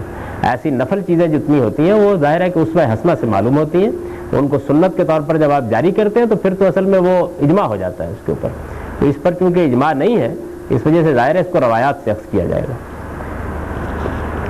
کیا کسی چیز میں خیر بے حد کم اور شر حد سے بڑھ جائے تو کیا اسے سرے سے ناجائز قرار دینا چاہیے یا کوشش کرتے رہیں کہ شر کو کم سے کم کیا جائے اور خیر کو بڑھایا جائے، جیسا کہ ہمارے ٹی وی، سنیما اور موسیقی کے ساتھ معاملہ ہے؟ یہ جو آپ نے دوسری بات لکھی یہی کرنی چاہیے. جب آپ کسی چیز کو سراپا شر قرار دے دیتے ہیں تو ظاہر ہے اس کے کچھ فوائد ہوتے ہیں، کچھ اس کے اچھے پہلو ہوتے ہیں. تو آپ ایک ایسی کشمکش کو جنم دیتے ہیں کہ جس میں انتہا پسندی آ جاتی ہے. تو بہتر طریقہ یہ ہوتا ہے کہ خیر کو قائم رکھ کے شر کو آہستہ آہستہ کم کریں یا اس سے بچنے کی صحیح کرتے رہیں. پھر اس میں کوئی اطلاقی حکم بھی نہیں لگایا جا سکتا. مختلف چیزوں کے بارے میں مختلف آراء قائم کی جا سکتی ہیں. کسی چیز میں ہو سکتا ہے کہ ہم اس کے معمولی شر پر اس کو فوراً اٹھا کے پھینک دیں، اور بعض چیزیں ایسی ہوتی ہیں کہ ان کو اٹھا پھینکنا زیادہ بڑے شر کا باعث بن سکتا ہے. اس وجہ سے اس میں خیر کو قائم رکھ کے آہستہ آہستہ اس کو دور کیا جاتا ہے. کیا گھر پر نماز پڑھ لینا اور مسجد میں جا کر جماعت سے نماز نہ پڑھنا گناہ ہے؟ آپ کے جو گھر کی یا محلے کی مسجد ہے یا آپ کی کاروباری جگہ میں جو نماز کا اہتمام کرنے کی جگہ بنائی گئی ہے اس میں جا کے جماعت سے نماز پڑھنا ضروری ہے، الا یہ کہ آپ کو کوئی عذر پیش آ جائے. کیا چند لوگوں کا گھر پر نماز باجماعت پڑھنا گناہ ہے؟ نماز اصل میں یعنی دیکھیے باجماعت نماز تو کسی سفر میں ہوگی یا یہ ہوگا کہ کوئی کسی ایسی جگہ پر ہیں آپ جہاں پر مسجد نہیں ہے. ورنہ اگر آپ کے گھر کے پاس مسجد ہے تو پھر آپ وہاں جا کے نماز پڑھیے. مسلمانوں کے لیے ایک اجتماعی عبادت گاہ کی جگہ مقرر کی گئی ہے، وہی پڑھنی چاہیے، الا یہ کہ کوئی مجبوری، کوئی عذر، کوئی بیماری، کوئی تکلیف یا بعض اوقات کوئی ایسی مشغولیت پیش آ جاتی ہے جس میں پھر آپ گھر میں پڑھ سکتے ہیں.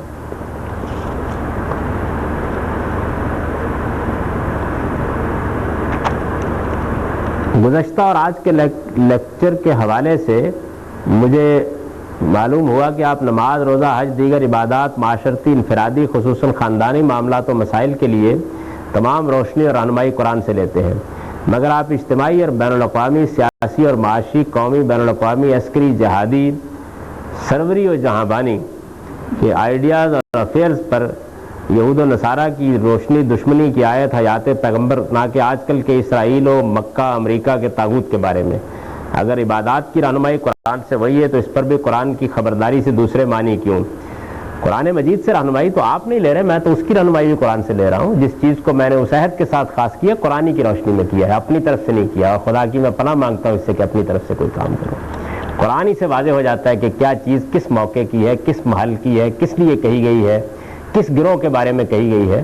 یہ قرآن کے علم کا نقص ہے کہ لوگ اس کی آیات کو سیاق و سباق سے نکال کر پڑھتے ہیں اور پھر دوسروں کو یہ کہتے ہیں کہ لوگوں تم قرآن سے رہنمائی نہیں حاصل کر.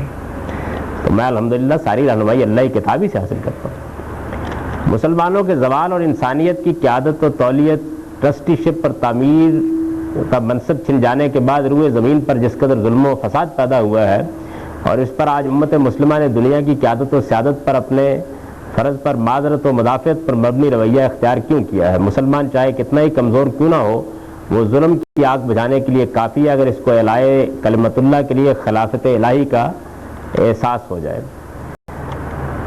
یہ ایک بڑی بحث طلب بات ہے، یعنی ہر قوم اپنے بارے میں بہت بلند آہنگ باتیں کہتی ہیں۔ مسلمانوں کے اپنے عہد کے مظالم پر اگر میں ایک لیکچر دوں تو اس کے لیے بھی 4 گھنٹے چاہیے، یعنی اتنی نہ بڑھا پاکی داماد کی حکایت۔ ہم نے بھی کوئی کمی نہیں کی بعض معاملات میں۔ خلفائے راشدین کا دور ہے، البتہ کہ جو دنیا کے اندر ایک امن کا، سلامتی کا غیر معمولی دور ہے، ورنہ یہ ہے کہ چنگیز ہلاکو کی داستانیں ہم نے تازہ کر دی ہیں۔ یعنی آپ کو میں بہت سی چیزیں سنا سکتا ہوں اس طرح کی، بہت سے مظالم ہیں جو ہمارے ہاں سے بھی ہوئے ہیں۔ تو ایسا نہیں کہ ظلم و عدوان بالکل ختم ہو گیا تھا ہمارے عہد میں، ہم نے بھی اچھی حکومتیں بھی آئیں، اس میں بڑے عمدہ حکمران بھی آئے اور بڑے بڑے مظالم بھی ہوئے ہیں ان کے ہاتھوں سے۔ تو اس وجہ سے جب تک انسان ہے دنیا کے اندر، وہ بہرحال خدا خوفی کے ساتھ بھی معاملات کرتا ہے اور خدا سے سرکشی بھی اختیار کر لیتا ہے۔ تو دعوت دینی چاہیے تاکہ لوگوں کے اندر سے یہ چیز دور ہو، اور ان لوگوں کو بھی دعوت دینی چاہیے کہ جن کو ہم مسلمان نہیں سمجھتے، ان کے اندر بھی انسان ہے بیٹھا ہوا، ان کو بھی خدا کے دین کی اپیل ویسے ہی متوجہ کرتی ہے۔ اور بے انصافی نہیں کبھی کرنی چاہیے، یہ نہیں کہ دوسرے جو ہیں ان کی تو آنکھ کا تنکا بھی شتیر نظر آئے اور اپنے شتیر کو بھی آدمی تنکا ثابت کرنے پر مصر ہو۔ انصاف کے ساتھ ہمیں قرآن مجید نے جو ہدایت دی ہے وہ یہ ہے کہ لا یجرمنکم شنآن قوم علی الا تعدلوا۔ میں آپ کو بتا نہیں سکتا کہ ہمارے ہاں سے کیسی کیسی چیزیں جو ہیں جو سرزد ہو گئی ہیں بعض لوگوں سے، حکمرانوں سے اور دوسرے لوگوں سے۔ تو اس وجہ سے اچھے بھی ہیں برے بھی ہیں، آپ بھی صورتحال یہی ہے کہ اچھے بھی حکمران ہیں برے بھی ہیں، اچھی قومیں بھی ہیں بری قومیں بھی ہیں، اچھا نظام بھی ہے دنیا کے بہت سے ممالک میں، برا بھی ہے، یعنی یہ دونوں چیزیں ہیں۔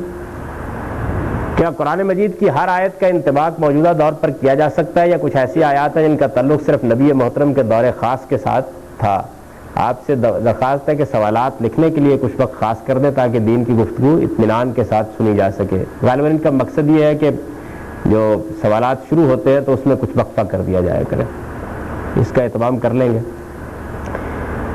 جو آپ نے سوال پوچھا اس میں یہ ہے کہ دونوں طرح کی چیزیں موجود ہیں۔ ایسی چیزیں بھی ہیں قرآن مجید میں کہ جو رسالت مآب صلی اللہ علیہ وسلم کے دور میں جو مسائل معاملات پیش آئے ہیں ان کے اوپر تبصرہ کرتی ہیں۔ اب ظاہر ہے کہ جنگ بدر پر تبصرہ کیا گیا، جنگ احد پر تبصرہ کیا گیا، حضور کے گھریلو حالات کے بارے میں بعض ہدایات دی گئی ہیں، ازواج مطہرات کے بعد معاملات زیر بحث آئے ہیں قرآن مجید میں۔ اس وقت جو مخاطب اقوام ہیں ان کے بعد مسائل ہیں جن پر گفتگو کی گئی ہے، لیکن وہ ساری گفتگو اس خاص سیاق میں ہونے کے باوجود اپنے اندر بعض یونیورسل حقائق رکھتی ہے جو ظاہر ہے کہ ساری دنیا کے لیے عام ہے۔ مرزا قادیانی کے ہم اثر علماء مرزا صاحب سے دلائل طلب کرتے رہے، وہ شریعت کی روح سے کس زمرے میں شمار کیا جائے گا؟ مرزا صاحب کو دلائل کے بجائے اس کا خاتمہ کر دینا تھا، برائی کی جڑ کاٹ دینے سے برائی نہ پھیلتی۔ کسی شخص کو اگر خاتمہ کرنا ہو تو یہ اسٹیٹس کا کام ہے، یعنی وہ باقاعدہ مجرم قرار دیا جائے گا، عدالت میں آئے گا، اس پر مقدمہ چلے گا، پھر شریعت کی روح سے یہ بتایا گیا ہے کہ کس مجرم کو موت کی سزا دی جا سکتی ہے، کس کو نہیں دی جا سکتی، اس کی روشنی میں معاملات ہوں گے۔ تو یہ جو مسلمانوں کے اندر یہ ایک دائیہ پیدا ہو گیا ہوا ہے کہ وہ جس کو چاہے مار دیں، ان کو یہ احساس کرنا چاہیے کہ قرآن کی آیت اس معاملے میں یہ ہے کہ من قتل نفسا بغیر نفس و فساد فی الارض فکانما قتل الناس جمیعا۔ جس آدمی نے بھی قرآن نے وہاں مسلمان کا ذکر نہیں کیا، من قتل نفسا، کسی انسانی جان کے خلاف یہ اقدام کیا، اس نے گویا پوری انسانیت کو قتل کر دیا۔ تو اس لیے یہ کوئی بچوں کا کھیل نہیں ہے۔ اگر مرزا صاحب کے بارے میں کوئی معاملہ کرنا تھا تو کسی اسلامی ریاست کو کرنا تھا، یہ میرے اور آپ کا کام نہیں ہے۔ ہمارا کام دلائل کے ساتھ غلطی واضح کرنا ہے اور یہی کام کرنا چاہیے تھا۔ عمرے کے ارکان بیان کرتے ہوئے آپ نے تحلیق اور کثرت کا ذکر نہیں کیا، کیا یہ عمرے کا واجب یا نفل رکن بھی نہیں ہے؟ میں نے نہ صرف یہ کہ ذکر کیا ہے بلکہ اس کی حکمت بتائی ہے کہ اللہ کی غلامی میں دینے کا عمل ہے۔ جناب ختم ہو گئے وقت سوالات کا، یہ سوالات باقی ہیں، اور ایک خاص چیز آج یہ ہے کہ ہماری دانش سرا کے جو ناظم عمومی ہیں ڈاکٹر آغا طارق سجاد صاحب، وہ کراچی سے آئے ہوئے اتفاق سے، تو قحط زدگان کے لیے ہم نے پروگرام بنایا تھا کہ ان کی کچھ مدد کی جائے. اس ضمن میں جو کام انہوں نے وہاں کیا اور جو وہاں کے حالات سے کچھ وہ آگاہ ہوئے اور جس طرح وہ وہاں پہ سامان وغیرہ پہنچا رہے ہیں، اس کی کچھ تفصیلات 10-15 منٹ میں وہ آپ کو بتائیں گے، کیونکہ یہ بھی ایک انسانی مسئلہ ہے، اس کے بارے میں آگاہی بھی ہونی چاہیے. اور ہو سکتا ہے کہ اس میں بہت سی چیزیں ایسی ہوں جو آپ کے علم میں ایسی آئیں جو ان لوگوں کی مدد اور تعاون کے لیے لوگوں کو ابھار سکیں. تو ڈاکٹر صاحب کو میں دعوت دیتا ہوں کہ وہ تشریف لائیں اور آپ کو بتائیں.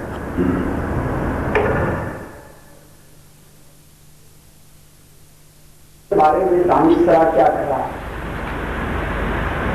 میں نے بے اختیار ان سے پوچھا کہ آپ کی جاوید صاحب سے بات ہوئی. انہوں نے مجھ سے یہ کہا کہ جاوید صاحب سے بات ہوئی اور وہ اس مسئلے میں بہت مضطرب ہیں اور کچھ ذاتی طور پر کوشش بھی کی ہے، لیکن جیسا کہ ابھی جاوید صاحب نے بھی بیان کیا کہ ہم جس معاشرے میں رہ رہے ہیں اس میں عدم اعتماد کی جو ابتدا ہے وہ تشویش میں مبتلا ہے کہ جو بھی ہم کر رہے ہیں وہ ان تک پہنچ پا رہا ہے یا نہیں پہنچ پا رہا. دانش سرا کراچی کے احباب سے میں نے مشورہ کیا اور اپنے آخرت کے حوالے سے اس کے لیے کام شروع کیا. یہاں بھی یہ گفتگو کرنے کا مقصد خواتین و حضرات یہ نہیں ہے کہ دانش سرا اس سلسلے میں فی الحال آپ سے کوئی تعاون چاہ رہی ہے. اس کے بارے میں جس انداز سے گفتگو شروع ہوئی اور ہم نے کام شروع کیا تو وہ اپنے احساسات ہیں جو میں آپ سے شیئر کرنا چاہتا ہوں. مجھے اندازہ ہے اس بات کا کہ اس ایئر کنڈیشن ہال میں بیٹھ کر ہو سکتا ہے کہ میں اس کیفیت کو بیان نہ کر سکوں جو وہاں پر لوگوں سے گفتگو کرنے کے بعد مجھ پر گزری ہے. اور بچپن سے جو سیدنا عمر فاروق کی یہ روایت سنتا چلا آ رہا تھا کہ قحط کے زمانے میں جب ان کے سامنے سالن رکھا گیا تو انہوں نے یہ بیان کیا کہ یہ 2 سالن میرے سامنے کیوں ہیں. جب میں تھر کے لوگوں سے ملا اور ان سے میں نے یہ کہا کہ آپ کو کیا چاہیے تو انہوں نے کہا کہ ہمیں صرف ٹوٹا چاول دے دیں، صرف ٹوٹا چاول جو ہم اپنے ملازموں کو بھی کھلانا پسند نہیں کرتے. انہوں نے کہا کہ اس کی پیچ جو ہم کلف کے لیے استعمال کرتے ہیں ہم اپنے بچوں کو دودھ کے متبادل کے طور پر دیں اور اس چاول میں نمک ڈال کر ہم کھا لیں. تو میں نے یہ معلوم کرنے کی کوشش کی کہ باقی افراد بھی اس 12 لاکھ کی آبادی میں تھر کی جو کل آبادی کہا جاتا ہے کہ 12 لاکھ کی آبادی ہے اس میں روزانہ ہم خبرنامے میں دیکھتے ہیں کہ حکومت کی طرف سے بھی چیزیں جا رہی ہیں اور اس ملک کے لوگ بھی آگے بڑھ کر وہاں لے رہے ہیں. تو وہاں جا کر معلوم کرنا چاہیے کہ صورتحال کیا ہے، ان لوگوں تک بات پہنچ رہی ہے یا نہیں پہنچ رہی، ان تک یہ انداز پہنچ رہی ہے یا نہیں پہنچ رہی ہے. روزانہ اخبارات میں تصویریں آتی ہیں ٹی وی میں کہ لوگ لاکھ روپے کے چیک دیتے ہوئے اپنی تصویر کھنچواتے ہیں، ٹرکوں پر بینر لگے ہوئے ہیں، لیکن ان لوگوں کے حالات کچھ بدلتے ہیں. نادر صاحب سے بات ہوئی تو سندھ میں یہ صورتحال تھی کہ یہ سندھ کا نقشہ جو آپ کے سامنے ہے اس میں یہ جو پیلی پوری پٹی نظر آ رہی ہے آپ کو بلوچستان کے ساتھ، یہ دادو کا علاقہ ہے اور تھر وہ بالکل ایکسٹریم رائٹ پر جو نیچے موجود ہے یہ تھر بارکر کا علاقہ ہے. تو عام طور پر یہ بات کی جا رہی تھی کہ یہ وہ 2 علاقے ہیں جن میں قحط آیا ہوا اور انتظامیہ سے جب جا کر بات کی میں نے تو ہمارے ایس ڈی ایم اور ہمارے ایڈیشنل کمشنر جن سے میری بات ہوئی ان سے بہت حیرت انگیز باتوں کا انکشاف ہوا. پہلی بات تو یہ معلوم ہوئی، انہوں نے کہا کہ یہ ہم لوگ ہیں. جب ہم نے اس علاقے کے لوگوں کو جا کر کہا کہ یہ قحط ہے ان کا کہنا یہ ہے کہ ہم تو ہمیشہ سے ایسے ہی رہے. یہ کن وجوہات کی وجہ سے اس وقت زیادہ معاملہ انٹرنیشنلائز ہوا. تھر کے معاملے میں یہ بات بیان کی جاتی ہے کہ گزشتہ چند سالوں سے چونکہ وہاں پر بارش نہیں ہو رہی ہے تو اس وجہ سے حالات بہت زیادہ بگڑ گئے.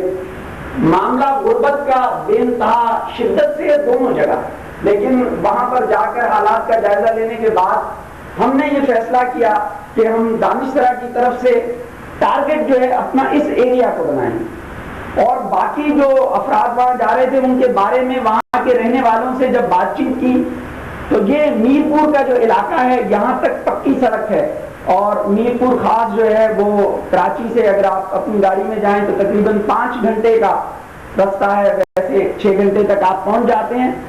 اور یہ خیال کیجئے اس کو تصور کرنے کے لیے کیفیت کو کہ کراچی سے یہاں تک کا تقریباً رستہ 445 کلومیٹر ہے اور یہ تقریباً 5 یا 6 گھنٹے لگتے ہیں، لیکن یہاں پر آنے کے بعد یہ جو تھر کا علاقہ ہے اس کا ہیڈ کوارٹر جو ہے یہ مٹھی ہے یہاں پر، اور صرف مٹی تک جو ہے وہ میٹل روڈ، مطلب وہ کہتے ہیں کہ یہ پکی سڑک ہے، وہ پکی سڑک پر ایک بدنما داغ ہے، مٹی تک صرف پکی سڑک ہے۔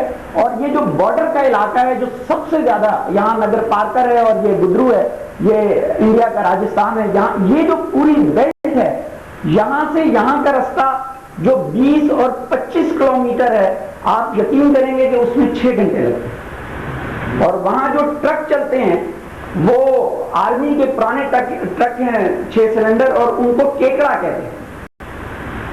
اور وہاں تک پہنچنے کے لیے صورتحال اس کی بیان کرنے کے لیے صرف میں آپ کو یہ بتا سکتا ہوں کہ ایک صاحب سے حیدرآباد میں ملاقات ہوئی، میں یہ جاننا چاہ رہا تھا فرسٹ ہینڈ انفارمیشن کہ جو لوگ وہاں گئے ہیں ان کی کیا احساسات ہیں۔ ایک صاحب سے، چودھری صاحب ہیں حیدرآباد کی ہول سیل مارکیٹ میں میری ان سے بات ہوئی تو انہوں نے وہاں کی جو واقعات بیان کیے تو میں نے ان سے کہا کہ آپ ہمارے ساتھ کیا دوبارہ چلیں گے؟ انہوں نے کہا کہ اگر مجھے کوئی کیش 25,000 روپے بھی دے گا تو میں وہاں جانے کے لیے تیار۔ یہ وہاں کے سفر کی صورتحال ہے۔ اس وجہ سے جو زیادہ تر لوگ جاتے ہیں وہ یہ کرتے ہیں کہ وہ مٹھی تک جاتے ہیں جہاں پکی سڑک ہے، اور بغیر کسی پلاننگ کے کہ ان سے یہ پوچھیں کہ ان لوگوں کو کیا چاہیے۔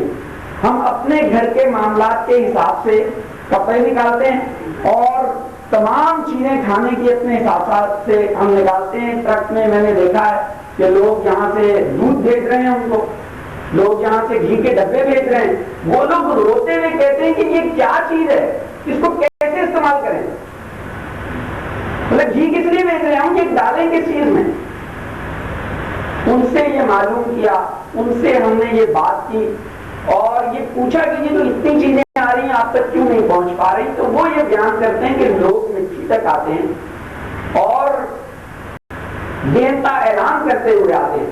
بڑے بڑے لوگ، بڑی بڑی تنظیمیں وہاں جاتی ہیں اور پہلے اعلان ہو جاتا ہے کہ وہاں فلانے دن فلانے صاحب آئیں گے، وہ ساری جگہوں سے جمع ہو کر وہاں پر آتے ہیں اور یہاں سے جو مال گیا ہوا ہوتا ہے، مطلب فیکٹریز سے لے کر جاتے ہیں اپنی آسانی کے حوالے سے 100 کلو کی بوریاں ہوتی ہیں۔ ایک ہی گھر کے لوگ بعض دفعہ لائن میں کھڑے ہو جاتے ہیں، ان کو ایک ہی گھر میں 1200 کلو گندم چلی جاتی ہے، اور کسی کے ہاتھ میں دودھ کے 3 پیکٹ آتے ہیں اور کسی کے ہاتھ میں دالوں کے 2 پیکٹ آتے ہیں، اور وہ روتے ہوئے اپنے علاقوں میں واپس چلے جاتے ہیں۔ تو میں نے دانشورہ کی طرف سے یہ ارادہ کیا اپنے احباب سے بات کر کے کہ ہم نے جن لوگوں سے یہ ڈونیشن کی گئی ہے کیا، اس میں اللہ کا اتنا بڑا فضل رہا کہ جب یہ معاملہ شروع کیا خدمت خلق کے حوالے سے دانشورہ کے پلیٹ فارم کے تحت، تو ہماری تنظیم ابھی جمعہ 8 دن ہوا ہے۔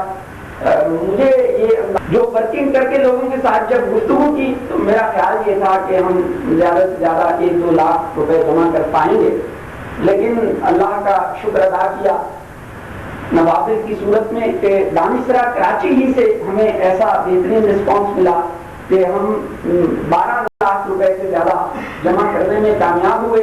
تو پھر ہم نے یہ سلسلہ کیا کہ اس کو بہت مختلف انداز میں باقی لوگوں سے جو غلطی ہو رہی ہے اس کو ہم دور کرنے کی کوشش کریں۔